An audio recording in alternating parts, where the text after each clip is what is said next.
매서운 겨울바람이 산골짜기를 휘감고 있었습니다. 하늘엔 어두운 구름이 잔뜩 드리워져 있었고 흰 눈이 소복이 쌓인 길 위를 한 여인이 힘겹게 걸어가고 있었습니다. 그녀의 이름은 심양, 50을 갓 넘긴 나이였으나 마른 몸과 굽은 허리가 그녀의 나이보다 더 초췌해 보이게 했습니다. 두 눈은 흐릿하게 떨리고 입술은 새파랗게 질려 있었습니다. 심양은 오늘 아침부터 몸이 더 아팠습니다. 가슴이 답답하고 다리엔 힘이 빠져 걷는 것조차 고역이었습니다. 그녀는 고을에서 가장 유명하다는 의원을 찾아갔습니다. 의원의 집은 커다란 기와집이었습니다. 마당에는 약초들이 널려 있었고 하인들이 분주히 오가고 있었습니다. 심양은 한 손으로 허리를 짚고 방 안으로 들어섰습니다. 잠시 후 의원이 방 안으로 들어왔습니다. 그는 마른 체격에 날카로운 눈빛을 가진 사내였습니다. 심양은 급히 몸을 일으켜 인사했습니다. 의원이 무심한 목소리로 말했습니다. 노인의 맥을 짚어보겠소. 심양은 두 손을 내밀었습니다. 의원은 심양의 맥을 한참 동안 짚더니 고개를 저었습니다. 의원이 냉정하게 말했습니다. 맥이 안정적이니 병이 아닙니다. 그저 노안일 뿐입니다. 심양이 간절한 목소리로 말했습니다. 의원날이 저는 매일 밤마다 잠을 이루지 못할 정도로 온몸이 쑤십니다. 가슴이 답답해 숨이 막히고 손발이 저려옵니다. 정말 아무 병도 없는 것입니까? 의원은 고개를 돌리며 차갑게 말했습니다. 나이 들어 생기는 통증일 뿐이니 약은 필요 없습니다. 돌아가시오. 심양은 힘없이 고개를 숙이고 자리에서 일어섰습니다. 그녀의 발걸음은 더욱 무거워졌습니다. 차가운 겨울바람이 그녀의 얇은 겉옷 속으로 파고들었습니다. 심양은 길을 걸어 내려오며 의원의 냉정한 목소리를 떠올렸습니다. 나이 들어오는 통증일 뿐입니다. 약은 필요 없습니다. 정말 내 병이 노안일 뿐일까? 심양은 눈가에 맺힌 눈물을 훔치며 발걸음을 재촉했습니다. 그때였습니다. 눈발이 흩날리는 길가 한쪽에 회색 승복을 입고 앉아있는 스님이 보였습니다.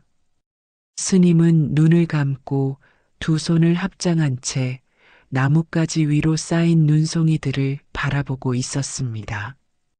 그의 나이는 30즈음 되어 보였고 얼굴에는 깊고 평온한 눈빛이 서려 있었습니다. 심양은 스님의 옆을 지나치려다 갑자기 어지러워졌습니다. 두 발이 엉켜 그대로 눈밭에 주저앉고 말았습니다. 차가운 눈이 손바닥과 무릎을 적셨습니다. 심양은 아픈 손목을 감싸쥐고 신음했습니다. 스님은 천천히 눈을 뜨고 심양을 바라보았습니다. 그의 눈빛은 깊고 따뜻했습니다. 스님이 조용한 목소리로 말했습니다. 어머니, 괜찮으십니까? 심양이 손목을 문지르며 힘겹게 고개를 들었습니다. 스님, 저는 병이 든 것 같습니다. 의원을 찾아갔지만 아무도 제 병의 원인을 모른다고 합니다. 스님은 심양의 얼굴을 가만히 바라보더니 고개를 끄덕였습니다. 스님이 부드러운 목소리로 말했습니다. 어머니의 병은 의원이 고칠 수 없는 병입니다. 심양은 놀란 눈으로 스님을 바라보았습니다. 그럼 제 병은 대체 무엇입니까? 스님은 하늘을 올려다보았습니다. 회색 구름 사이로 희미한 햇빛이 내리고 있었습니다. 스님이 나직한 목소리로 말했습니다. 그 병은 마음의 병입니다. 어머니의 마음속에 쌓인 슬픔과 후회가 온몸을 짓누르고 있습니다. 심양은 두 손을 떨며 고개를 저었습니다. 아니에요. 저는 그저 몸이 아플 뿐입니다. 마음의 병이라니. 스님은 고요한 눈빛으로 심양을 바라보았습니다. 어머니께서는 자식들이 보고 싶어서 이곳에 오셨습니까? 심양은 눈을 껌뻑이며 스님의 얼굴을 바라보았습니다. 스님의 눈빛은 마치 모든 것을 꿰뚫어 보는 듯 했습니다. 심양이 떨리는 목소리로 말했습니다. 스님, 저에게는 세 아들이 있습니다. 그 아이들은 모두 멀리 떠나갔습니다. 첫째는 농사로 부자가 되었고, 둘째는 장사로 돈을 벌었고, 셋째는 멀리 떠나 소식조차 듣지 못한 지 오래되었습니다. 하지만 나는 이 겨울이 더 춥고 외롭습니다. 스님은 심양의 어깨에 자신의 두꺼운 겉옷을 덮어주었습니다. 스님이 조용한 목소리로 말했습니다. 어머니의 병을 고치려면 셋 중 한 아들의 집에서 일주일을 지내야 합니다. 그곳에서 일주일을 머무는 동안 어머니의 병이 나을 것입니다. 심양은 눈을 감고 입술을 떨었습니다. 하지만 그 아이들이 나를 반겨줄지 알 수 없습니다. 스님은 어머니의 손을 꼭 잡고 나지막히 말했습니다. 어머니, 마음의 병은 마음으로 고쳐야 합니다. 자식들 중 한 사람이라도 어머니의 곁에서 일주일을 지내는 동안 어머니의 상처는 아물고 마음의 짐이 풀릴 것입니다. 심양은 눈을 감고 흐느꼈습니다. 차가운 바람이 두 사람의 주위를 맴돌았습니다. 스님은 어머니의 손을 놓고 조용히 일어섰습니다. 스님이 부드러운 목소리로 말했습니다. 길이 멉니다. 어머니, 몸 조심하십시오. 심양은 두꺼운 승복을 몸에 더 단단히 두르고 천천히 길을 걸어 내려갔습니다. 첫째 아들의 집이 있는 마을은 산 너머 멀리 있었습니다. 하늘에선 눈이 더 거세게 쏟아지기 시작했습니다. 눈발이 거세게 휘날리는 산길, 심양은 무거운 발걸음으로 첫째 아들의 집이 있는 마을로 향했습니다. 추위에 온몸이 떨렸고 입술은 새파랗게 질려 있었습니다. 그녀의 손은 스님이 덮어준 두꺼운 승복을 꽉 움켜쥔 채였지만 추위는 가슴속 깊이까지 파고 들어왔습니다. 드디어 마을 어귀에 도착한 심양은 첫째 아들의 집을 바라보았습니다. 농사로 부자가 된 첫째 아들의 집은 커다란 기와집이었습니다. 마당에는 잘 정돈된 헛간과 쌓아둔 볕단들이 질서정연히 놓여 있었습니다. 심양은 두려운 마음에 한참 동안 대문 앞에 서 있었습니다. 정말 내가 여기에 와도 되는 걸까? 그러나 이내 스님의 말을 떠올렸습니다. 셋 중 한 아들의 집에서 일주일을 지내면 병이 나을 것입니다. 심양은 떨리는 손으로 대문을 두드렸습니다. 첫째야, 어머니가 왔다. 잠시 후 대문이 열렸습니다. 첫째 아들은 키가 크고 체격이 건장한 남자였습니다. 나이 40을 갓 넘긴 첫째는 잔뜩 찌푸린 얼굴로 심양을 바라보았습니다. 첫째 아들이 무심한 목소리로 말했습니다. 어머니 웬일이십니까? 심양은 안쓰러운 미소를 지으며 떨리는 목소리로 말했습니다. 첫째야, 어미가 몸이 아파서 너희 집에서 잠시 머물러도 되겠느냐? 첫째는 심양을 위아래로 훑어보았습니다. 낡은 겉옷은 해져 있었고 발목은 얼어붙어 있었습니다. 그러나 첫째의 눈빛엔 차가운 기운이 서려 있었습니다. 첫째 아들이 고개를 돌리며 말했습니다. 들어오세요. 심양은 초라한 걸음으로 마당을 지나 방으로 들어섰습니다. 방 안은 따뜻한 아궁이에서 불길이 피어오르고 있었습니다. 그러나 그 따뜻함이 심양의 마음까지 전해지지 않았습니다. 첫째의 아내는 부엌에서 밥상을 차리고 있었습니다. 그녀는 나이 30 후반으로 날카로운 인상을 가진 여인이었습니다.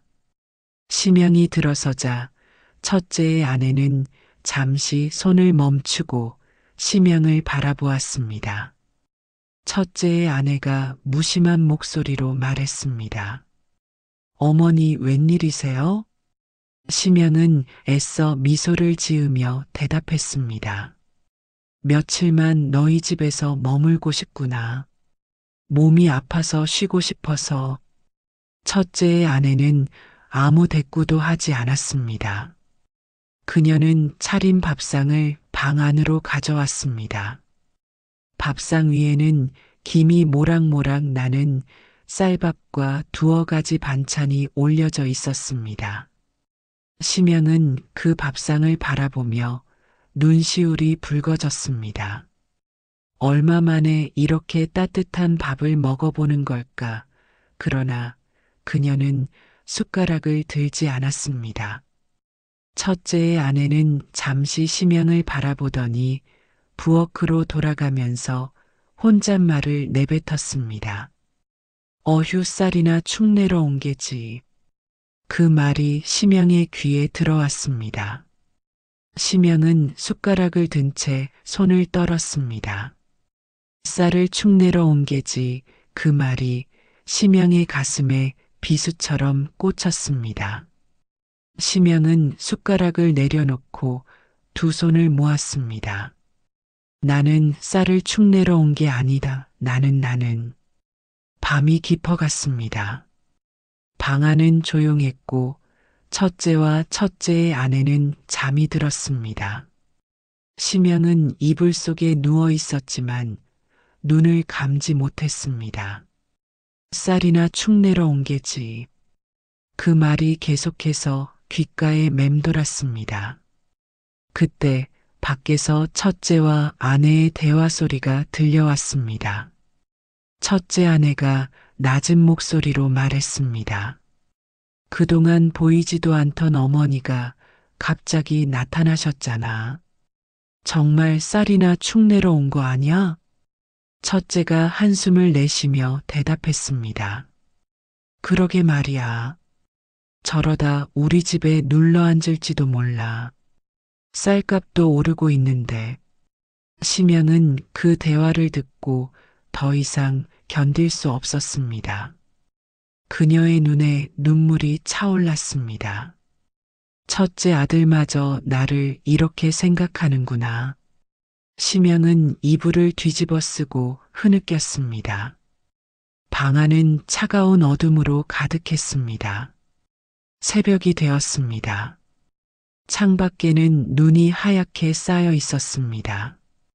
심양은 아침이 밝기 전에 몰래 일어나 보따리를 챙겼습니다. 쌀 한 톨 훔친 것 없이 그녀는 조용히 대문을 열고 밖으로 나왔습니다. 눈이 쌓인 마당을 걸으며 심양은 첫째 아들이 어릴 적 앓았던 병을 생각해냈습니다. 심양은 어린 첫째 아들을 위해 매일 밤을 새워가며 쌀죽을 쑤어 먹였습니다. 자신은 굶어가면서도 첫째의 입에 죽 한 숟가락이라도 더 넣어주려고 애썼습니다. 그때는 그렇게도 사랑했던 아들이 이제는 쌀이나 축 내러 온 어머니로밖에 보이지 않는 것입니다. 심양은 눈발이 휘날리는 길 위에서 두 손을 꽉 움켜쥐고 흐느끼며 중얼거렸습니다.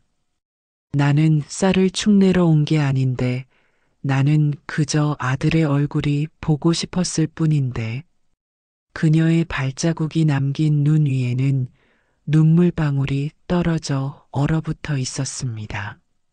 심양은 눈발을 헤치고 다시 길을 걸었습니다. 다음은 둘째 아들의 집이 있는 장터였습니다.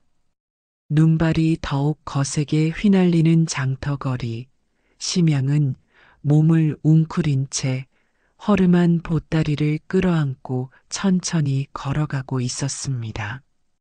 어젯밤 첫째 아들의 집을 몰래 빠져나온 후 그녀의 마음은 천근만근 무거웠습니다. 쌀이나 축 내러 온 게지. 첫째 며느리의 말이 아직도 귓가에 생생하게 맴돌고 있었습니다. 심양은 입술을 질끈 깨물고 고개를 떨구었습니다. 장터에는 추위를 피하려는 사람들이 옹기종기 모여 장작불을 피우고 있었습니다. 그 불빛에 비친 심양의 얼굴은 한층 더 초췌해 보였습니다. 심양은 둘째 아들의 집이 있는 곳을 향해 고개를 들었습니다. 둘째 아들의 집은 장터 끝자락에 위치해 있었습니다. 두 칸짜리 기와집이었지만 집 앞에는 장사 물건이 가득 쌓여 있었습니다. 쌀자루, 장작더미, 생선과 말린 나물들. 둘째 아들은 이 장사로 돈을 모아 마을에서 꽤나 이름난 상인이 되었습니다. 심양은 대문 앞에서 한참을 서성였습니다. 그녀의 발끝은 이미 얼어붙어 있었고 두 손은 저릿저릿하게 감각이 없었습니다. 그러나 그녀는 문을 두드릴 용기가 나지 않았습니다. 둘째가 나를 반겨줄까? 심양은 입술을 깨물고 떨리는 손으로 대문을 두드렸습니다. 둘째야, 어미가 왔다. 잠시 후 대문이 열렸습니다. 둘째 아들은 키가 작고 마른 체격의 남자였습니다. 그의 얼굴에는 피곤한 기색이 역력했고 눈빛은 차가웠습니다. 둘째 아들이 무표정한 얼굴로 말했습니다. 어머니, 웬일이십니까? 심양은 애써 미소를 지으며 떨리는 목소리로 말했습니다. 둘째야, 어미가 몸이 아파서 잠시 너희 집에서 쉬어가면 안 되겠니? 둘째 아들은 심양을 위아래로 훑어보았습니다. 헝겊으로 덮어쓴 그녀의 보따리는 너덜너덜했고 그녀의 발끝은 얼어붙어 새파랗게 질려 있었습니다. 둘째 아들이 차가운 목소리로 말했습니다. 들어오세요. 심양은 쭈뼛거리며 방 안으로 들어섰습니다. 방 안에는 따뜻한 화롯불이 타오르고 있었지만 심양의 마음은 더 차가워졌습니다. 둘째의 아내는 부엌에서 장사 준비를 하고 있었습니다. 그녀는 나이 30 초반으로 얼굴은 하얗고 예쁜 편이었지만 입술은 매섭게 굳어 있었습니다. 심양이 들어서자 둘째의 아내는 손을 멈추고 그녀를 쳐다보았습니다. 둘째의 아내가 낮은 목소리로 말했습니다. 어머니, 오랜만이네요. 심양은 억지로 미소를 지으며 말했습니다. 그래, 둘째야. 너희 장사 잘 되느냐? 둘째의 아내는 말없이 고개를 끄덕이더니 방 안에 밥상을 내왔습니다. 밥상 위에는 거친 쌀밥과 간장에 절인 멸치 몇 마리 뿐이었습니다. 심영은 숟가락을 들고 밥을 입에 넣었습니다. 그러나 목구멍이 꽉 막힌 듯 밥이 넘어가지 않았습니다. 심영은 두 눈을 감고 꿀꺽 삼켰습니다. 그때 둘째의 아내가 부엌에서 혼잣말을 내뱉었습니다. 이 냄새 어휴 어머니 몸에서 나는 냄새 때문에 손님들이 불쾌해할 거야. 심영은 숟가락을 든 채 손을 덜덜 떨었습니다. 내 몸에서 냄새가 난다니 그녀는 자신도 모르게 헝겊으로 코를 감쌌습니다. 그녀의 눈에 눈물이 고였습니다. 날이 어두워지고 장사에서 돌아온 둘째는 지친 얼굴로 방 안으로 들어왔습니다. 심영은 그제야 둘째와 눈을 마주쳤습니다. 심영이 부드러운 목소리로 말했습니다. 둘째야, 너희 장사는 잘 되느냐? 둘째는 피곤한 얼굴로 벽에 기대어 앉으며 대답했습니다. 요즘 장사가 예전 같지 않습니다. 돈은 자꾸 빠져나가고 쌀값은 오르고 어머니 아프시다고 하셨죠? 심영은 고개를 끄덕였습니다. 그래, 어미가 몸이 아파서 너희 집에서 잠시 쉬어가려고. 둘째는 고개를 저으며 한숨을 내쉬었습니다. 어머니, 저희도 요즘 살림이 빠듯합니다. 장사도 잘 안 되고 쌀값은 자꾸 오르고 어머니께서 여기 계시면 우리도 힘들어집니다. 심영은 그 말을 듣고 아무 말도 할 수 없었습니다. 그녀는 고개를 떨구고 두 손을 맞잡았습니다. 나는 쌀을 축내러 온 게 아니다. 나는 그저 아들의 얼굴이 보고 싶었을 뿐인데. 밤이 깊었습니다. 심영은 이불을 덮고 누웠지만 눈을 감지 못했습니다. 방 안은 적막했고 창밖에는 눈이 소복이 쌓여 있었습니다. 그때 부엌에서 둘째와 아내의 대화 소리가 들려왔습니다. 둘째의 아내가 날카로운 목소리로 말했습니다. 어머니가 우리 집에서 계속 지내겠다는 거야? 우리가 어머니까지 먹여 살릴 여유가 어디 있어? 둘째가 짜증 섞인 목소리로 말했습니다. 그만해. 어머니가 듣겠다. 둘째의 아내는 콧방귀를 뀌며 말했습니다. 듣든 말든 상관없어. 어머니가 우리 돈을 노리고 온 거 아니야? 쌀도 줄어들고 장사도 안 되는데. 심영은 이불을 뒤집어 쓰고 두 손을 입에 대고 울음을 삼켰습니다. 방 안은 차가운 어둠으로 가득했습니다. 새벽이 밝았습니다. 심영은 아무 말도 없이 방을 빠져나왔습니다. 쌀 한 톨 손대지 않은 채 그녀는 조용히 집을 빠져나왔습니다.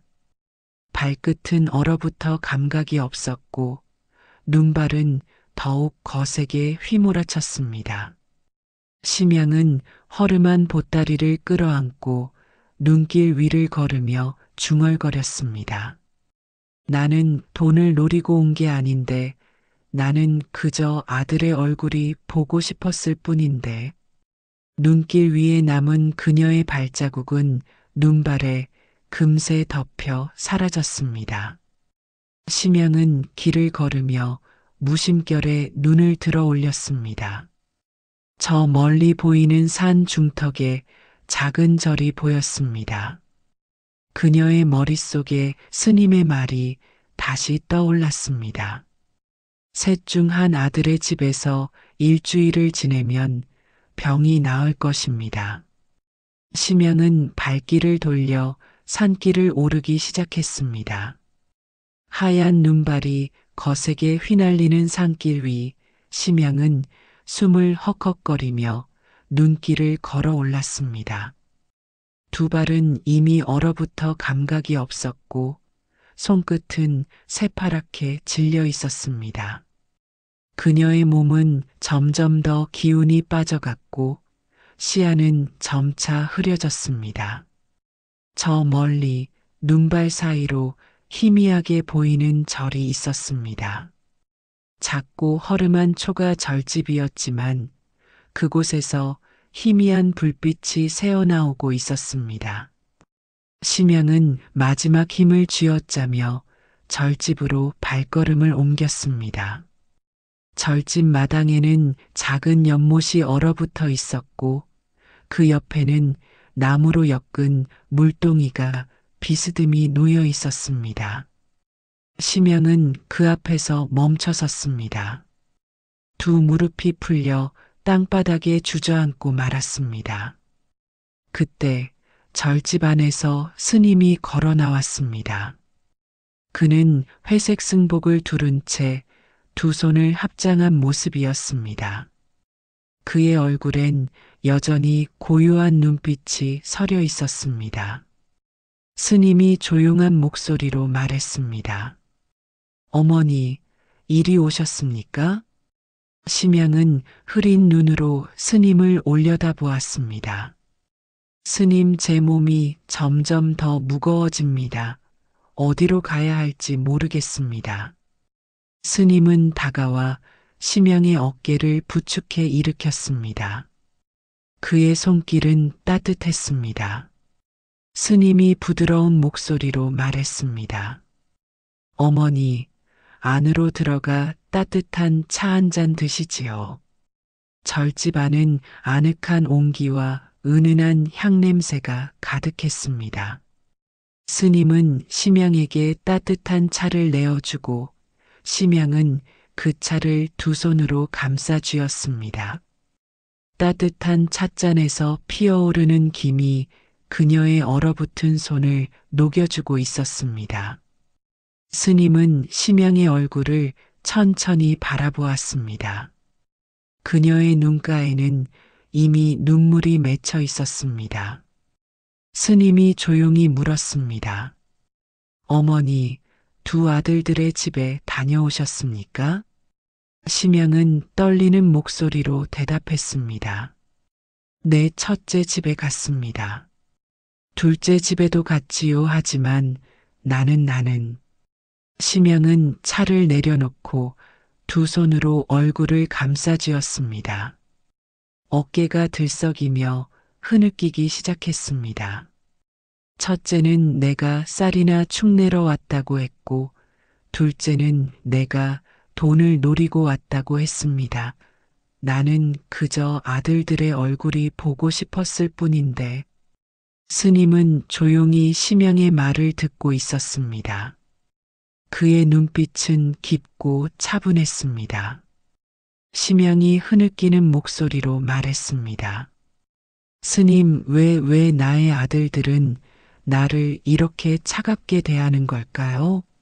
내가 그 아이들을 키울 때는 밤잠을 설쳐가며 죽을 쑤어 먹였고, 내가 굶어가면서도 그 아이들의 입에 밥을 넣어 주었는데, 왜 나를 이렇게 외면하는 겁니까? 스님은 한숨을 내쉬며 고개를 숙였습니다. 스님이 낮고 차분한 목소리로 말했습니다. 어머니, 아들들은 세상에서 성공했지만 그들의 마음은 더 차가워졌습니다. 첫째는 쌀을 쌓아두며 마음까지 차가워졌고, 둘째는 돈을 쥐고서도 마음을 비워내지 못했습니다. 심양은 눈물을 닦으며 스님을 바라보았습니다. 그렇다면 나는 어디로 가야 합니까? 이제 나는 어디에도 갈 곳이 없습니다. 스님은 심양의 손을 꼭 잡고 나지막이 말했습니다. 어머니, 아직 한 곳이 남아 있습니다. 셋째 아들의 집입니다. 심양은 눈을 동그랗게 뜨고 고개를 저었습니다. 아니에요. 셋째에게는 갈 수 없습니다. 그 아이에게 나는. 스님은 잠시 말을 멈추고 심양의 얼굴을 바라보았습니다. 스님이 조용한 목소리로 물었습니다. 어머니, 왜 셋째 아들에게는 갈 수 없습니까? 심양은 고개를 푹 숙이고 입술을 떨었습니다. 그 아이는 어릴 적에 열병을 앓고 다리를 절뚝거리게 되었습니다.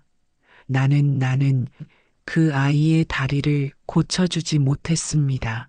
돈이 없어 약도 사지 못했고 나는 그 아이를 저렇게 만든 어미일 뿐입니다. 심양은 두 손으로 얼굴을 감싸고 흐느꼈습니다.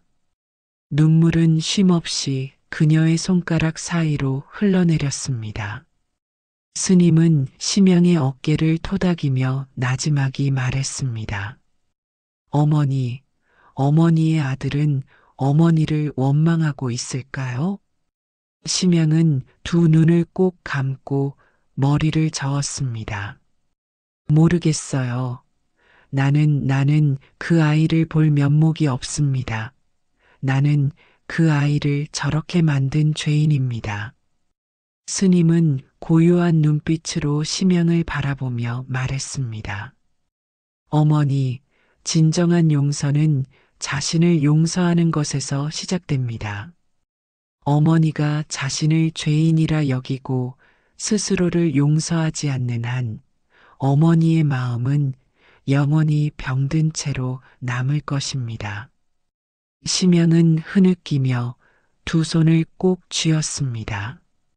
그녀의 손끝은 새파랗게 질려 있었습니다. 스님은 자신의 두꺼운 승복을 벗어 심양의 어깨에 덮어주었습니다. 스님이 부드러운 목소리로 말했습니다. 내일 아침이 밝으면 셋째 아들의 집으로 가십시오. 그 아이는 어머니를 기다리고 있을 것입니다. 심양은 눈물 젖은 얼굴로 고개를 들었습니다.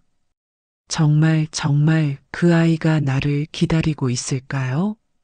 스님은 미소를 지으며 고개를 끄덕였습니다. 어머니의 마음이 닫혀 있을 때 셋째 아들의 마음은 어머니를 향해 열려 있을 것입니다. 심양은 깊은 한숨을 내쉬며 눈을 감았습니다. 눈물은 끊이지 않고 그녀의 뺨을 타고 흘러내렸습니다.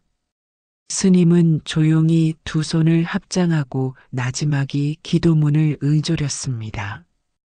어머니의 마음이 열리고 아들의 마음이 어머니를 품어주기를. 새벽이 밝아오고 있었습니다.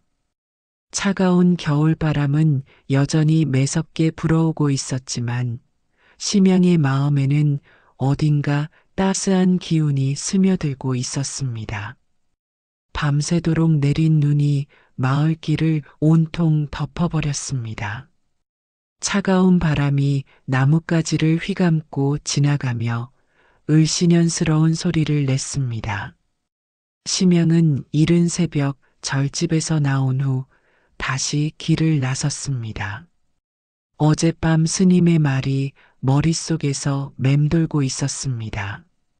어머니의 마음이 닫혀 있을 때 셋째 아들의 마음은 어머니를 향해 열려 있을 것입니다. 셋째 아들의 집은 산골짜기 끝자락에 있었습니다. 먼 길을 걸어야 했고 눈길은 심양의 발걸음을 더욱 무겁게 만들었습니다. 그녀의 두 발은 얼어붙어 감각이 없었고 두 손은 새파랗게 질려 있었습니다.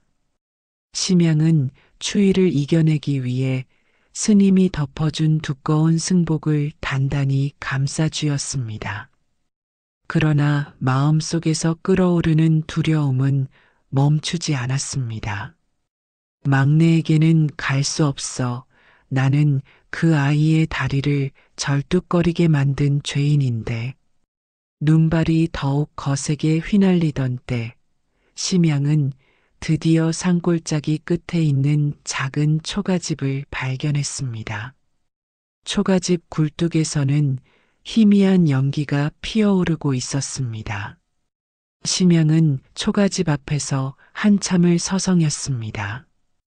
두 손은 떨리고 입술은 마르다 못해 갈라져 있었습니다. 정말 내가 저 문을 두드려도 되는 걸까?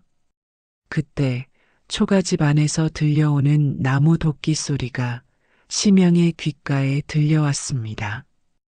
댕강, 댕강 규칙적인 도끼질 소리였습니다. 심양은 천천히 발걸음을 옮겼습니다. 집 앞마당 한쪽에서 한 남자가 나무를 패고 있었습니다. 그는 키가 크고 마른 체격이었으며 어깨는 축 처져 있었습니다. 그의 다리는 절뚝거렸고 패는 도끼질마저도 불안정했습니다. 심양은 그 남자의 뒷모습을 보자 두 눈이 흔들렸습니다. 막내야. 그 순간 나무를 패던 셋째 아들은 도끼를 내려놓고 잠시 숨을 고르다가 뒤를 돌아보았습니다. 눈앞에 서 있는 초췌한 어머니의 모습을 본 순간 그의 두 눈이 커졌습니다. 셋째 아들이 놀란 얼굴로 다급히 외쳤습니다. 어머니. 그는 다리를 절뚝거리며 어머니에게 달려왔습니다. 눈발이 흩날리는 가운데 그의 다리는 비틀거리며 흔들렸습니다. 그러나 그는 아랑곳하지 않았습니다. 심양은 그가 다가오는 모습을 보며 두 손을 떨었습니다. 그녀는 속으로 중얼거렸습니다. 오지 마라, 막내야. 나는 너를 볼 자격이 없다. 나는 너의 다리를 저렇게 만든 죄인인데. 그러나 셋째 아들은 멈추지 않고 심양 앞에 도착했습니다. 그는 숨을 헐떡이며 어머니의 두 손을 꼭 잡았습니다. 셋째 아들이 떨리는 목소리로 말했습니다.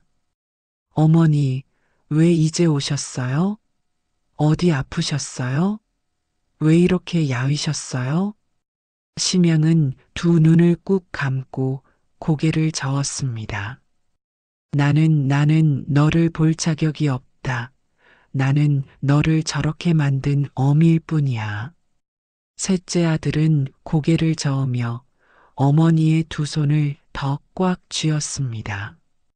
어머니, 무슨 말씀이세요?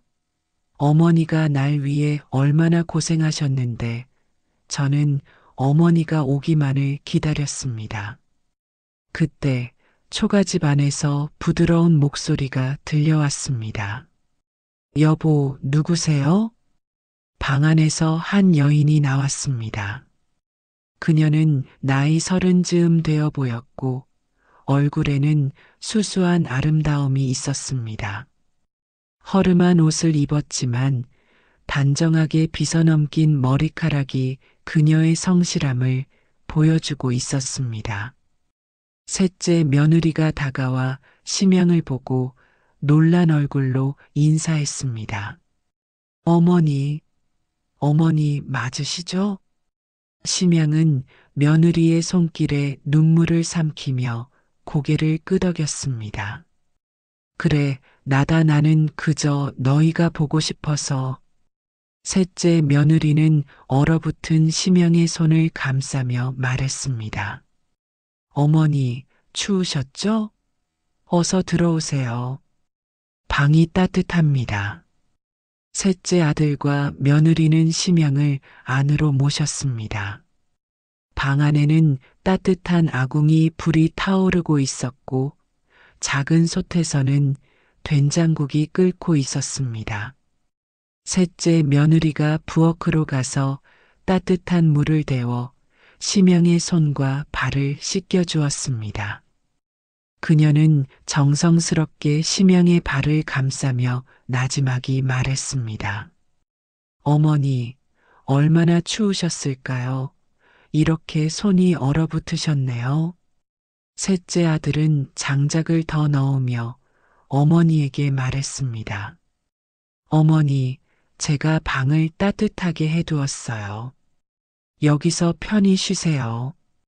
심양은 두 사람의 정성스러운 손길에 눈시울이 붉어졌습니다. 나는 너희에게 잘해준 것도 없는데 이렇게 맞아주니 고맙구나. 셋째 며느리가 부드러운 목소리로 말했습니다. 어머니, 무슨 말씀이세요? 저희는 어머니가 오시기만을 기다렸어요. 너무 반갑고 기쁩니다. 셋째 아들도 미소를 지으며 말했습니다. 어머니, 이제 저희랑 같이 지내세요. 언제든 어머니가 필요할 때 저희가 곁에 있을게요. 심양은 그 말을 듣고 눈물을 주르륵 흘렸습니다. 이 아이들이 나를 이렇게 맞아주다니 나는 이 순간이 꿈만 같다. 밤이 깊어가고 있었습니다.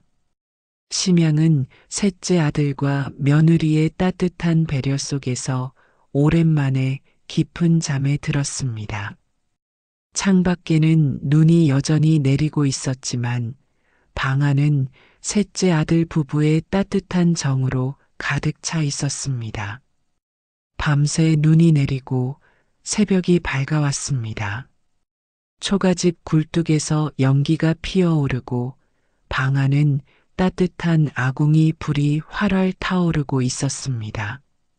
심양은 오랜만에 깊은 잠에서 깨어났습니다. 그녀의 눈가에는 아직도 말라붙지 않은 눈물 자국이 남아 있었습니다. 심양은 천천히 몸을 일으켰습니다. 두 다리는 여전히 저리고 아팠지만 마음 한편에는 따스한 온기가 번져 있었습니다. 그때 문 밖에서 들려오는 나지막한 목소리가 들렸습니다. 셋째 며느리가 부드러운 목소리로 말했습니다. 여보, 어머니께 드릴 국이 다 끓었어. 셋째 아들이 대답했습니다. 응, 내가 가져다 드릴게. 잠시 후 셋째 아들이 작은 상에 된장국과 밥을 담아 방으로 들어왔습니다. 그의 얼굴에는 어머니를 향한 진심 어린 미소가 가득했습니다. 셋째 아들이 상을 내밀며 말했습니다. 어머니, 따뜻한 국 드세요. 많이 식으셨을 텐데 국물이라도 드셔야 기운을 차리십니다. 심양은 떨리는 손으로 숟가락을 들었습니다. 된장국에서 피어오르는 김이 그녀의 차가운 두 손을 감싸주었습니다. 심양은 국물을 한 모금 삼켰습니다. 따뜻한 국물이 목을 타고 천천히 내려갔습니다. 심양은 눈을 감고 속으로 중얼거렸습니다. 이제야 내가 살아있구나. 그때 방 안으로 셋째 며느리가 들어왔습니다. 그녀는 두 손에 따뜻한 차를 들고 있었습니다. 그녀는 심양의 곁에 앉아 조심스럽게 말을 걸었습니다. 어머니, 밤새 잘 주무셨어요?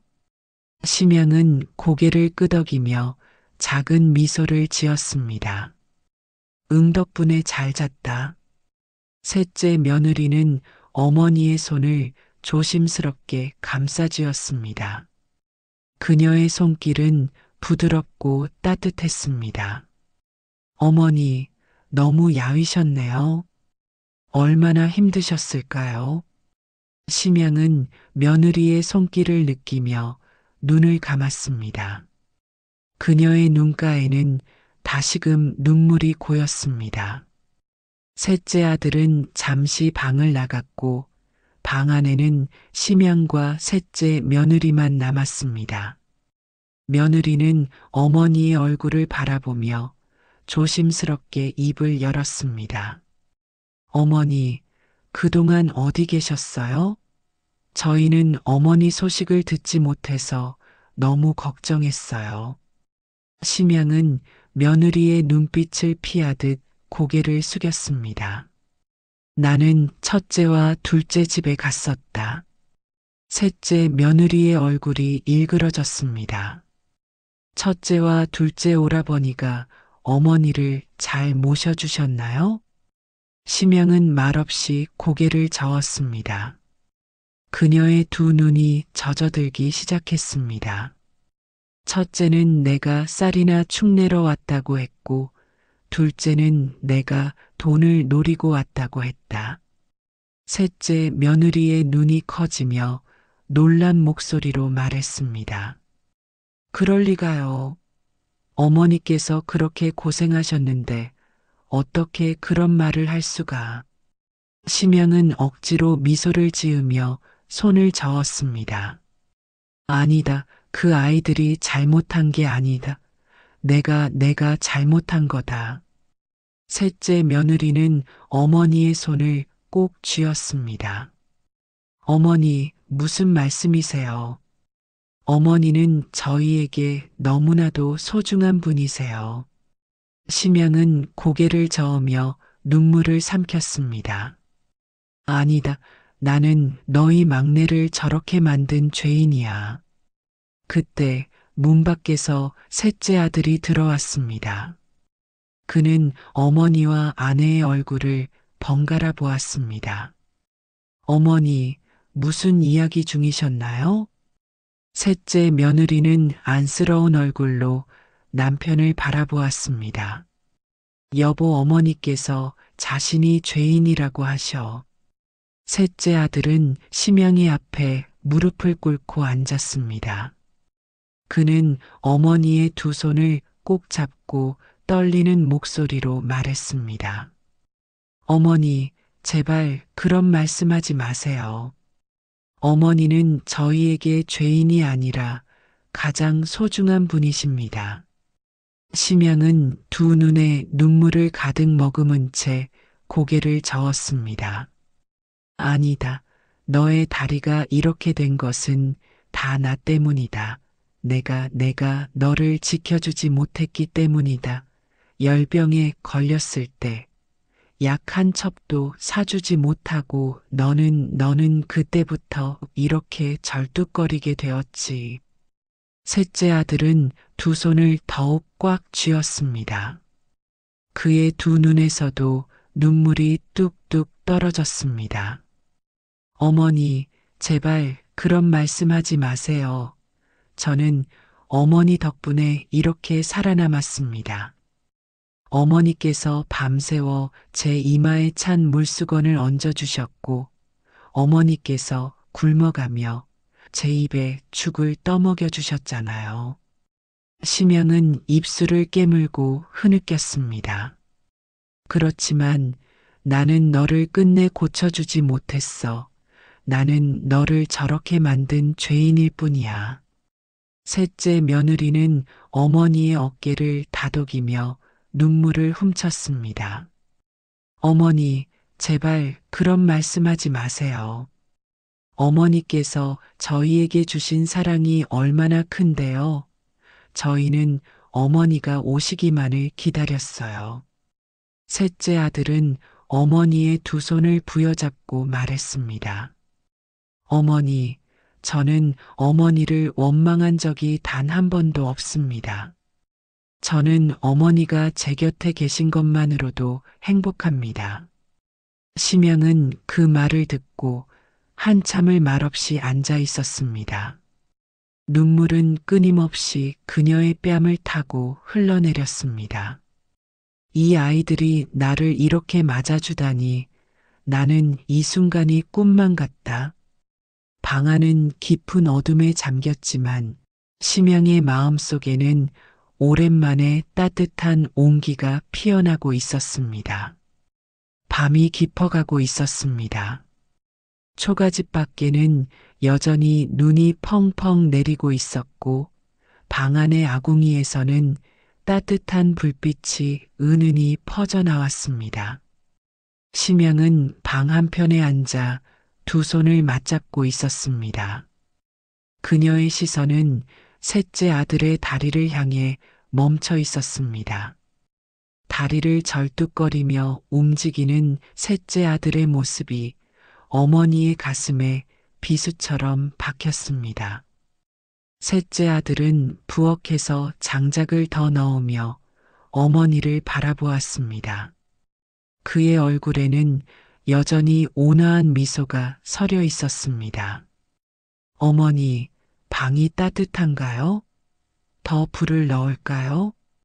심영은 애써 웃어 보이며 고개를 저었습니다. 아니다, 충분히 따뜻하구나. 셋째 아들은 환하게 웃으며 장작을 하나 더 넣고는 방 안으로 들어왔습니다.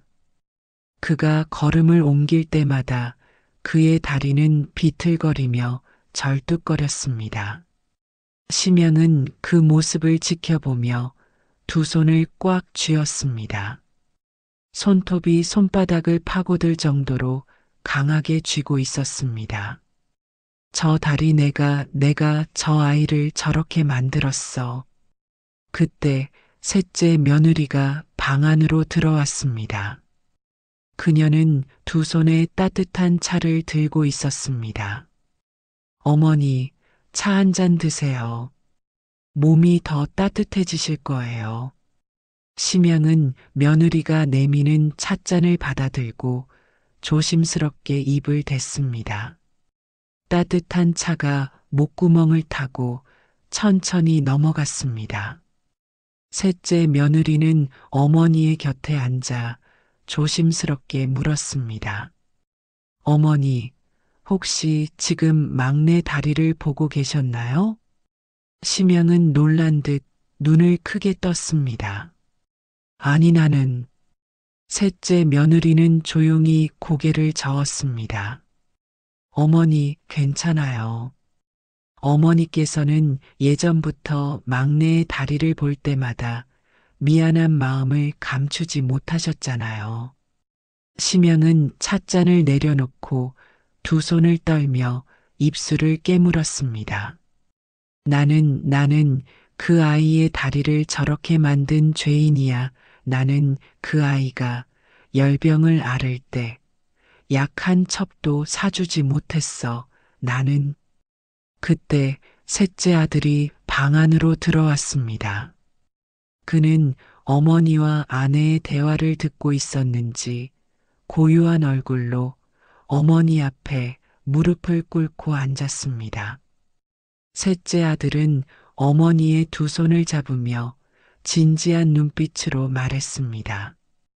어머니, 제발 그만하세요. 어머니는 저를 저렇게 만든 죄인이 아닙니다. 심영은 눈가에 맺힌 눈물을 떨구며 아들을 바라보았습니다. 아니야, 내가 너를 저렇게 만들었어. 나는 너를 버린 거야.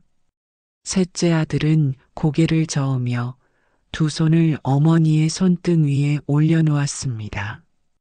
그의 눈동자엔 고통과 슬픔이 서려 있었습니다. 어머니, 그날을 기억하시나요? 제가 열병으로 끙끙 앓고 있을 때 어머니는 밤새도록 제 곁을 지켜주셨습니다.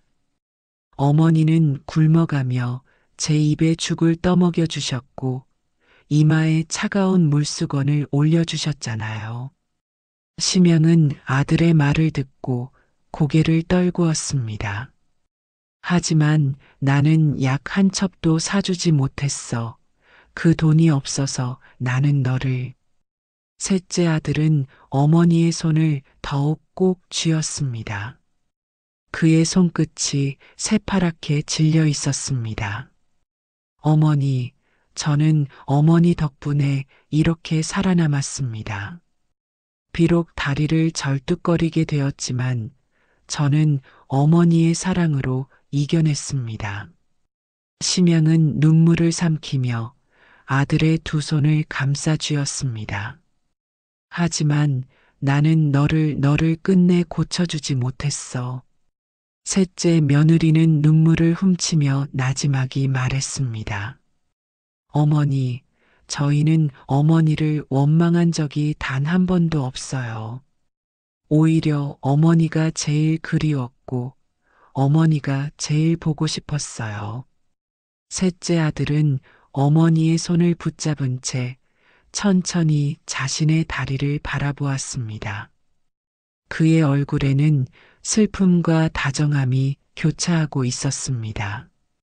어머니, 저는 다리가 이렇게 된 게 부끄럽지 않습니다. 왜냐하면 이 다리는 어머니가 저를 살리기 위해 주신 것입니다. 어머니가 없었다면 저는 지금쯤 이 세상에 없었을 겁니다. 심양은 두 눈을 크게 뜨고 아들의 얼굴을 바라보았습니다. 막내야, 정말 그렇게 생각하니? 셋째 아들은 고개를 끄덕이며 어머니의 손을 자신의 볼에 가져다 댔습니다. 그의 볼은 따뜻했습니다. 어머니, 저는 어머니의 손길이 그리웠습니다. 저에게 어머니는 제 생명을 주신 분입니다. 그러니 제발 이제는 어머니도 자신을 용서해 주세요. 심양은 그 말을 듣고 입술을 꽉 깨물었습니다. 그녀의 가슴 속에서 오랫동안 응어리져 있던 죄책감이 서서히 풀어져 가는 듯 했습니다. 셋째 며느리는 어머니의 등을 토닥이며 말했습니다. 어머니, 이제는 편히 쉬세요. 저희는 어머니를 사랑합니다. 저희는 어머니를 기다리고 있었습니다. 방 안은 따뜻한 온기로 가득했습니다. 심양은 셋째 아들과 며느리의 따스한 손길을 느끼며 눈을 감았습니다. 그녀의 입가에는 오랜만에 미소가 떠올랐습니다.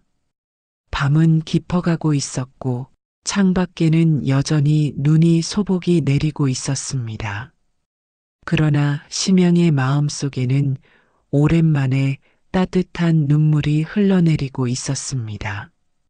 눈발이 소복이 쌓인 아침, 초가집 마당에선 셋째 아들이 장작을 패고 있었습니다. 그의 이마에는 땀방울이 송글송글 맺혀 있었고 추운 날씨에도 헐떡이는 숨소리가 들려왔습니다. 절뚝거리는 다리를 이끌고도 그는 힘차게 도끼질을 멈추지 않았습니다. 방 안에서는 심양이 이불을 덮고 멍하니 천장을 바라보고 있었습니다. 밤새 오랜 시간 동안 억눌러 왔던 죄책감을 토해내고 나니 그녀의 마음은 조금은 가벼워진 듯 했습니다. 하지만 여전히 어딘가 서늘한 기운이 가슴을 짓누르고 있었습니다. 그때 문이 살짝 열리고 셋째 며느리가 방 안으로 들어왔습니다. 그녀는 두 손에 작은 밥상을 들고 있었습니다. 어머니, 아침 준비했어요. 셋째 며느리는 밥상을 심양이 앞에 조심스럽게 내려놓았습니다. 밥상 위에는 흰 쌀밥 한 그릇과 굴비 한 마리가 올려져 있었습니다. 굴비는 말라서 비쩍 말라 있었고 쌀밥은 얼마 되지 않는 양이었습니다. 심양은 그 밥상을 내려다보았습니다.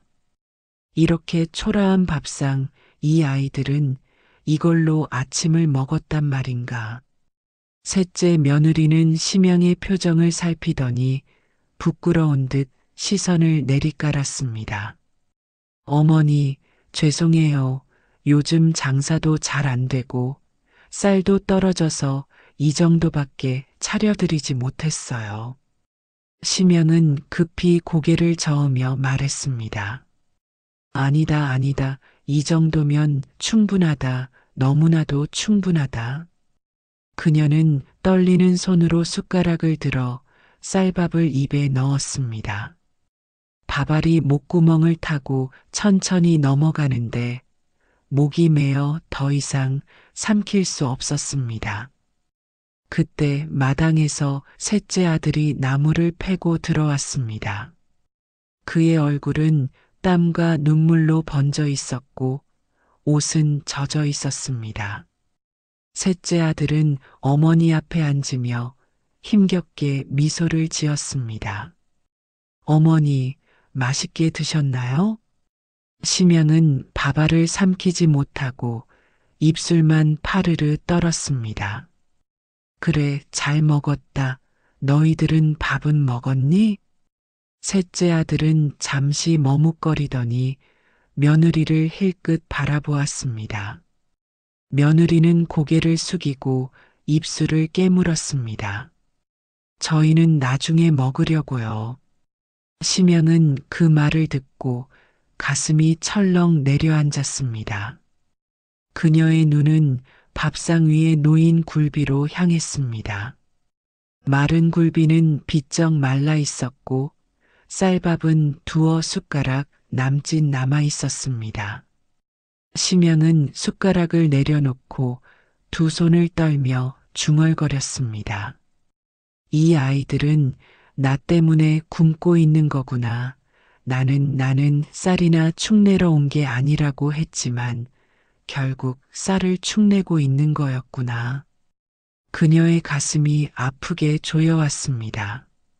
눈가에 눈물이 고였습니다. 그때 방 안의 고요를 깨고 밖에서 들려오는 소리가 있었습니다. 꼬르륵. 셋째 아들은 당황한 얼굴로 고개를 돌렸습니다. 소리의 출처는 자신의 배였습니다. 그는 얼굴이 빨개지며 멋쩍게 웃어 보였습니다. 어머니, 제가 아침에 나무를 패서 배가 고팠나 봐요. 셋째 며느리는 그런 남편을 걱정스러운 눈빛으로 바라보았습니다. 여보, 조금이라도 드셔요. 어머니만 드시면 어쩌겠어요. 셋째 아들은 고개를 저었습니다. 아니야. 어머니가 먼저 드셔야지. 심영은 그 말을 듣고 더 이상 견딜 수 없었습니다. 그녀는 갑자기 숟가락을 내려놓고 밥그릇을 셋째 아들 앞으로 밀어 놓았습니다. 너희가 먼저 먹어라. 나는 이미 충분히 먹었다. 셋째 아들과 며느리는 눈이 동그랗게 커졌습니다. 어머니, 저희는 괜찮아요. 어머니가 드셔야 해요. 심영은 고개를 저으며 눈물을 삼켰습니다. 아니다. 너희가 먹어야 한다. 어미는 너희가 이렇게 굶고 있다는 걸 몰랐다. 나는 쌀이나 축내러 온 게 아니라며 그렇게 말해놓고 결국 이렇게 너희 쌀을 축내고 있었구나. 셋째 며느리는 어머니의 손을 잡고 눈물을 흘리며 말했습니다. 어머니, 그런 말씀하지 마세요. 저희는 어머니가 오셔서 너무 행복해요. 어머니가 계신 것만으로도 배가 불러요. 셋째 아들은 어머니의 손을 꼭 쥐었습니다. 그의 손은 새파랗게 얼어붙어 있었습니다. 어머니, 저희는 괜찮아요. 어머니가 저희 곁에 있어 주시는 것만으로도 충분히 따뜻해요. 심영은 두 눈을 감고 흐느꼈습니다. 나는 쌀을 축내러 온 게 아니다. 나는 그저 아들의 얼굴이 보고 싶었을 뿐인데 이 아이들은 나를 위해 자신들의 밥을 양보하고 있었구나. 셋째 며느리는 작은 그릇에 굴비의 머리와 꼬리 부분을 잘라 담았습니다. 어머니, 우리 다 같이 나누어 먹어요. 어머니도 드시고 여보도 드세요. 셋째 아들은 고개를 저으며 며느리를 바라보았습니다. 괜찮아. 나는 배가 부르니까 어머니께 더 드려. 셋째 며느리는 울먹이는 목소리로 말했습니다. 여보, 우리 가족이잖아. 다 같이 나누어 먹어야지. 심영은 며느리의 손을 붙잡고 눈물을 떨구었습니다. 그래, 가족끼리는 콩 한쪽도 나누어 먹는 거지, 그렇지? 셋째 며느리는 어머니의 손을 따뜻하게 감싸 안으며 미소를 지었습니다. 네, 어머니. 우리 가족은 함께 나누어 먹어요. 심영은 떨리는 손으로 굴비 한 점을 들어 입에 넣었습니다. 그 작은 굴비 한 점이 그녀의 마음을 녹여주고 있었습니다. 방 안은 굶주림 속에서도 따뜻한 정이 넘쳐 흐르고 있었습니다. 심양은 오랜만에 진정한 가족의 온기를 느끼며 눈을 감았습니다. 밤이 깊어가고 있었습니다. 초가집 밖에는 눈이 여전히 펑펑 내리고 있었고 방 안의 아궁이에서는 은은한 불빛이 퍼지고 있었습니다. 심양은 방 한쪽에 앉아 두 손을 맞잡고 있었습니다. 그동안 억눌렀던 죄책감이 마치 복물처럼 터져나오고 있었습니다. 그녀의 눈가에는 말라붙지 않은 눈물 자국이 남아 있었습니다. 셋째 아들은 어머니 곁에 앉아 어머니의 손을 꼭 잡고 있었습니다. 그의 손은 여전히 차가웠지만 그 손끝에 묻어나는 온기는 따스했습니다. 셋째 며느리는 방 한쪽에서 조용히 그들을 지켜보고 있었습니다. 심영은 입술을 꾹 깨물고 눈을 감았습니다. 그녀의 머릿속에는 과거의 기억이 아련하게 떠오르고 있었습니다. 막내야, 너를 저렇게 만든 건 나야. 나는. 심영은 천천히 입을 열었습니다. 막내야, 이제는 말해야 할 것 같구나. 셋째 아들은 어머니의 얼굴을 걱정스러운 눈빛으로 바라보았습니다. 어머니, 무슨 말씀이세요? 심양은 두 손을 떨며 자신의 무릎 위에서 손가락을 억지로 맞잡았습니다. 너 어릴 적에 내가 열병에 걸렸을 때 나는. 그 순간 그녀의 목소리는 흐려졌습니다. 눈물이 목울대를 타고 흘러내렸습니다. 나는 너를 버리려고 했다. 셋째 아들은 놀란 얼굴로 어머니를 바라보았습니다. 그의 두 눈은 커다랗게 뜨여졌습니다. 어머니, 무슨 말씀이세요? 심양은 두 손을 가슴에 얹고 떨리는 목소리로 말했습니다. 그때 나는 너무 가난했다. 쌀 한 톨 쌀 돈도 없었고, 너는 열병에 걸려 뜨거운 열이 식지 않았지. 나는 매일 밤마다 내 이마에 물수건을 올려주며 기도했다. 제발 이 아이를 살려달라고. 그런데 어느 날 밤 나는 심양은 두 손으로 얼굴을 감싸고 흐느끼기 시작했습니다. 나는 너를 포기하고 싶었다. 내가 너무 고통스러워 보였고, 나는 아무것도 해줄 수 없었으니까. 그래서 나는 너를 두고 산길을 내려가려 했다. 셋째 아들은 두 손을 꽉 쥐고 이를 악물었습니다. 그의 얼굴에는 깊은 슬픔이 서려 있었습니다. 어머니, 정말이었나요? 심양은 눈물로 범벅이 된 얼굴을 들고 아들을 바라보았습니다. 하지만 나는 발걸음을 떼지 못했다.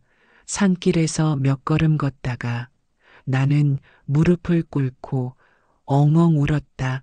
내가 이 아이를 버리고 가면 이 아이는 셋째 며느리는 두 손으로 입을 막고 눈물을 흘렸습니다. 그녀의 두 눈은 빨갛게 충혈되어 있었습니다. 어머니, 그렇게 힘드셨군요. 심양은 떨리는 목소리로 계속 말했습니다.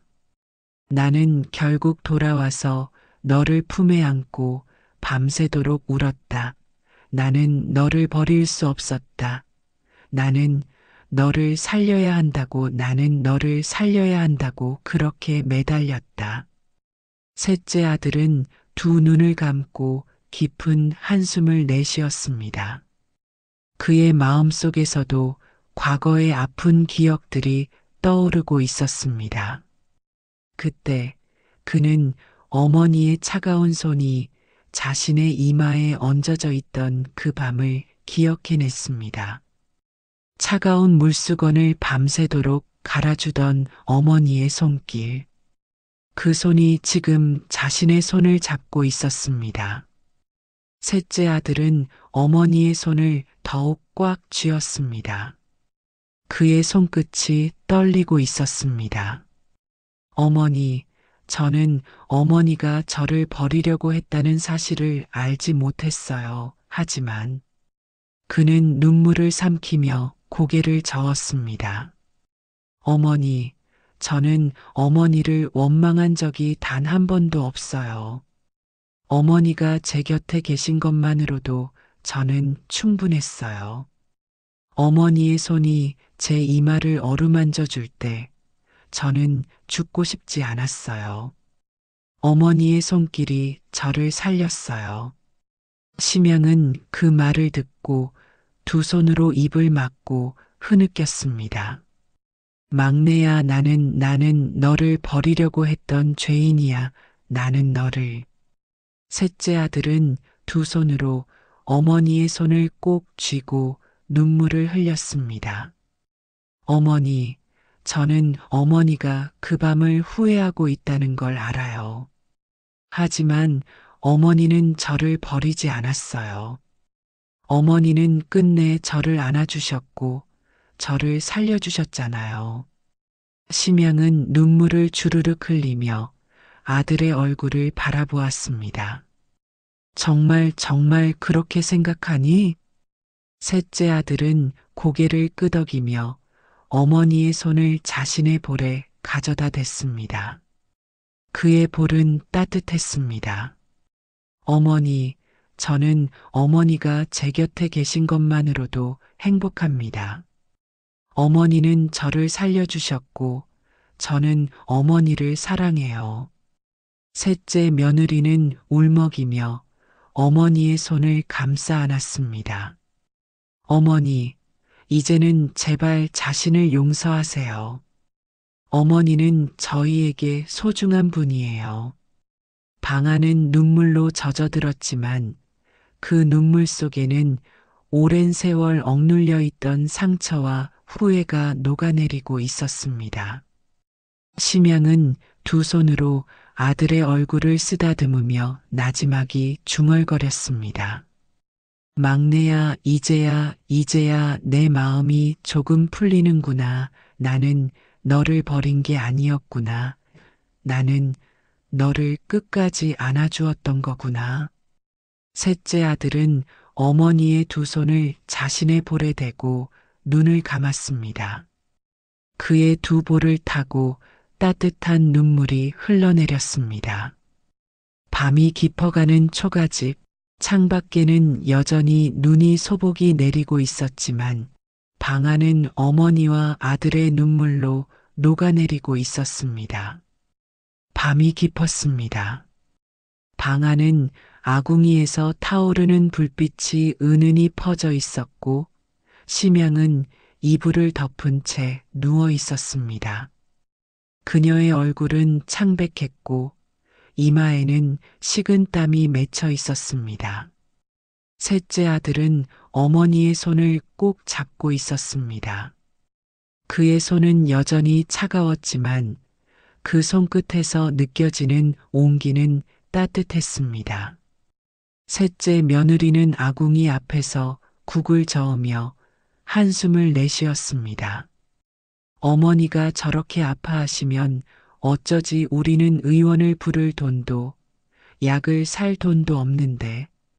그녀는 입술을 깨물고 두 눈을 감았습니다. 이대로 어머니를 두고 볼 수는 없어. 새벽이 되었습니다. 창문 밖으로는 흰 눈이 소복이 쌓여 있었고 차가운 바람이 문틈을 파고들었습니다. 셋째 아들은 밤새 어머니 곁에서 잠들지 못하고 지켜보고 있었습니다. 그는 어머니의 손을 붙잡고 나지막이 중얼거렸습니다. 어머니, 제발 버텨주세요. 저희는 어머니가 필요해요. 그때 방 한쪽에서 살며시 문이 열렸습니다. 셋째 며느리가 두꺼운 옷을 껴입고 조심스럽게 방을 빠져나가고 있었습니다. 그녀는 남편과 어머니가 잠들어 있는 것을 확인하고 얼어붙은 발끝을 애써 들어 올리며 문을 닫았습니다. 차가운 새벽바람이 그녀의 두 뺨을 매섭게 때렸습니다. 진옥은 두 손을 겹쳐 쥐고 장터를 향해 빠른 걸음으로 걸어갔습니다. 어머니가 저렇게 아파하시는데 나는 뭐라도 해야 해. 진옥은 한 손으로 머리카락을 쓸어내리며 떨리는 입술을 깨물었습니다. 이 머리카락이 전부야. 이걸 팔면 어머니의 약을 살 수 있을까? 장터에 도착한 진옥은 약재상 앞에 섰습니다. 약재상 주인은 두꺼운 겉옷을 두르고 불에 손을 쬐고 있었습니다. 진옥은 두 손을 모아 약재상 앞에 섰습니다. 주인 어르신, 약을 지어야 합니다. 열병에 걸린 분이 계신데 약이 필요합니다. 약재상 주인은 진옥을 올려다보며 무심하게 대답했습니다. 돈은 있느냐? 진옥은 떨리는 손을 내밀어 주머니를 뒤졌습니다. 그러나 그녀의 손에 쥔 것은 몇 푼 되지 않는 동전뿐이었습니다.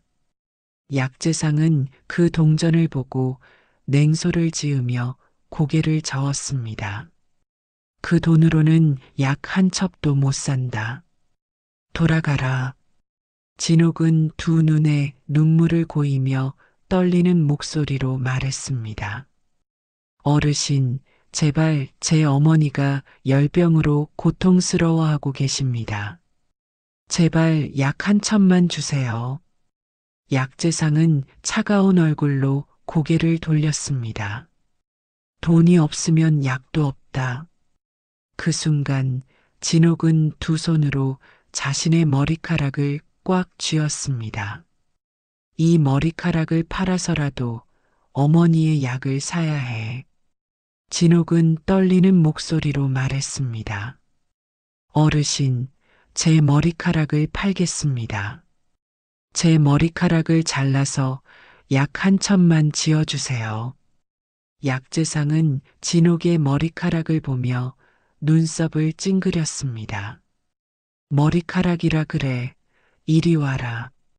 약재상은 낡은 가위를 들고 진옥의 머리카락을 자르기 시작했습니다. 길고 곱던 머리카락이 한 움큼씩 잘려나갔고 바닥에 소복이 쌓여갔습니다. 진옥은 이를 악물고 두 눈을 감았습니다. 어머니, 이 머리카락이 다시 자라기 전에 어머니만 낳아주세요. 약재상은 잘린 머리카락을 싸서 한쪽에 놓고 약첩을 내밀었습니다. 이제 됐다. 이걸 물에 달여서 드리면 된다. 진옥은 약첩을 두 손으로 꼭 쥐고 눈물을 흘리며 고개를 숙였습니다. 감사합니다. 정말 감사합니다. 집으로 돌아온 진옥은 아궁이 앞에서 약을 다리기 시작했습니다. 그녀는 머리카락이 짧아진 머리를 모자로 덮고 약이 끓는 냄비를 지켜보며 흐느꼈습니다. 어머니, 제발 낳아주세요. 저는 어머니를 위해 뭐든 할 거예요. 약이 완성되자 진옥은 그릇에 약을 담아 방 안으로 들어갔습니다. 심양은 흐릿한 눈으로 진옥을 바라보았습니다. 그 순간 심양의 눈이 진옥의 짧아진 머리카락에 멈췄습니다. 진옥아, 너의 머리카락이 왜 이렇게... 진옥은 억지 미소를 지으며 눈물을 삼켰습니다. 어머니, 머리카락은 다시 자라요. 어머니가 낳으시면 저는 아무것도 아깝지 않아요. 심양은 두 손으로 입을 막고 흐느꼈습니다. 이 아이가 나를 위해 자신의 머리카락을 잘라냈구나. 나는 이 아이에게 무엇을 해준 것이 있단 말인가. 심양은 떨리는 손으로 진옥의 손을 붙잡고 흐느끼기 시작했습니다. 진옥아, 고맙구나. 정말 고맙구나. 진옥은 어머니의 손을 꽉 쥐고 나지막이 말했습니다. 어머니, 저희는 어머니를 기다리고 있었어요. 그러니 어머니는 우리 곁에 오래오래 계셔주세요. 몇 달 후 봄이 찾아왔습니다. 마당에는 새싹이 돋아나고 햇볕은 따스하게 내리쬐고 있었습니다. 심양은 나무 아래 평상에 앉아 있었습니다. 그녀의 얼굴에는 오랜만에 평온한 미소가 번지고 있었습니다. 진옥은 짧아진 머리가 조금씩 자라기 시작한 상태였습니다. 그녀는 심양에게 따뜻한 차를 내밀며 말했습니다. 어머니, 이젠 몸이 많이 나으셨죠? 심양은 차를 마시며 고개를 끄덕였습니다.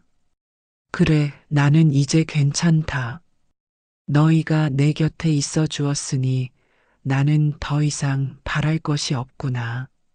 셋째 아들은 어머니 곁에 앉아 하늘을 바라보았습니다. 어머니, 저희는 어머니가 제 곁에 계신 것만으로도 충분해요. 심양은 두 사람의 얼굴을 번갈아 보며 고개를 끄덕였습니다. 그래, 나는 이제야 알겠다. 내가 원하는 것은 쌀이나 돈이 아니라 너희와 함께하는 이 시간이구나. 셋째 아들은 어머니의 손을 꼭 잡고 미소를 지었습니다. 어머니, 저희는 어머니를 영원히 사랑해요. 심양은 눈을 감고 하늘을 올려다보았습니다. 따스한 햇볕이 그녀의 얼굴을 어루만지고 있었습니다. 부처님, 이 아이들이 내게 준 사랑이 나를 살렸습니다. 감사합니다. 하늘은 맑고 푸르렀고 그 아래엔 한 가족이 서로의 온기로 따스한 봄을 맞이하고 있었습니다.